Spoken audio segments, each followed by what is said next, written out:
I'm Danielle Gianni Korick, self-published author on Amazon of an erotic vampire romance. Here's my trilogy. We have Black, Volume 1, Lana, Volume 2, and Dracula, Volume 3.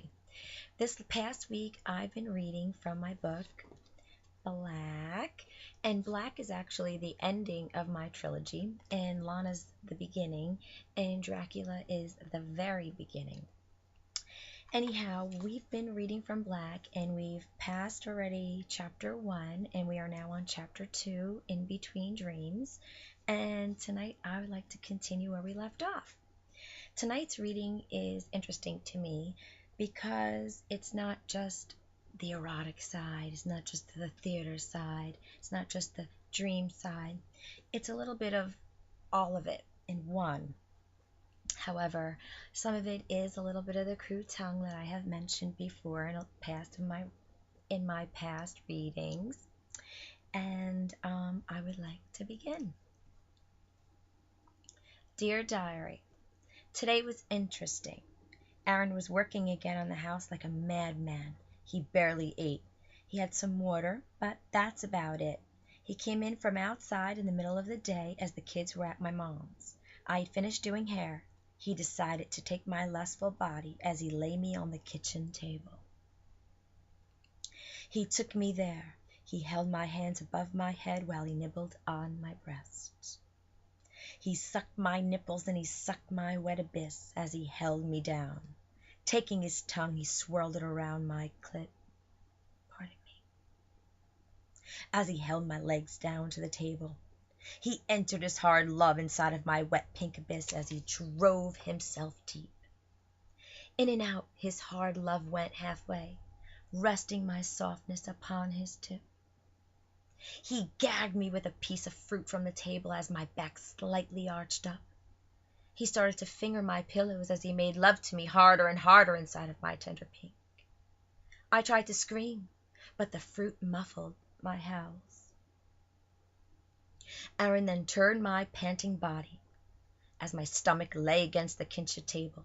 Holding my hand still above my head, he decided to softly rotate his hardness inside of my pillows over and over again. He released his warm love inside of me as he then sucked me clean. So sorry.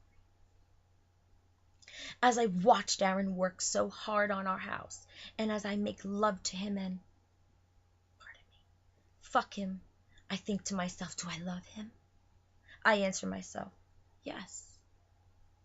I ask myself, do I love Armand?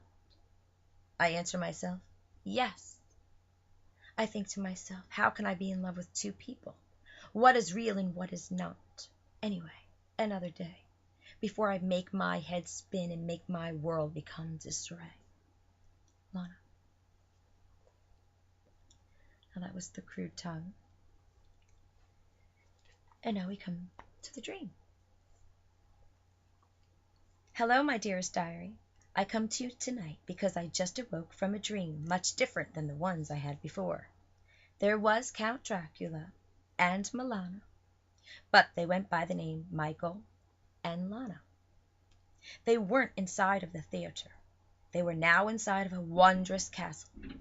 Paintings and murals of vamp maids and vamp fairies hung upon the marble castle walls.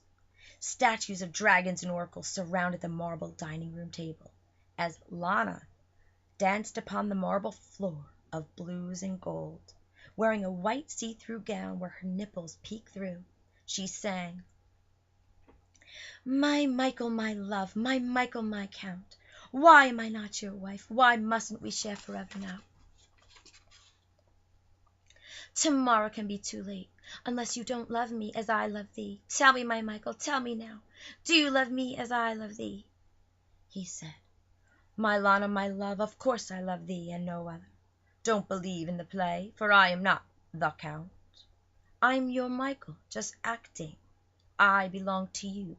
It's only me and you, for we have a special kind of love no one could understand. A love for only you and I to know.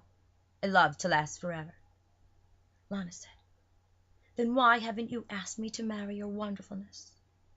Michael said, "Divine timing, my love. It's all in divine timing. No rush nor pressure. The love we share, you know, is precious, and I hold it close to my soul. However, I shall ask you for your heart when it's the perfect time for thy question. Of course, my dream ended there. Ah, I hate that. Lana. And now we get to Lana's world, the play that she is creating. Dear Diary, today was pretty awesome, I may say. It started out with buying fabrics from my favorite consignment shop. I bought emerald green fabrics of different textures for the mermaid tail and scales, and bought a sheer nude bra and seashells for the top. I decided, since meeting the vamp maids inside the castle paintings and the vamp maids of Mystical Forest, I was inspired to create vamp maids for my play. Also, I did decide on In Between Dreams for the name of the play.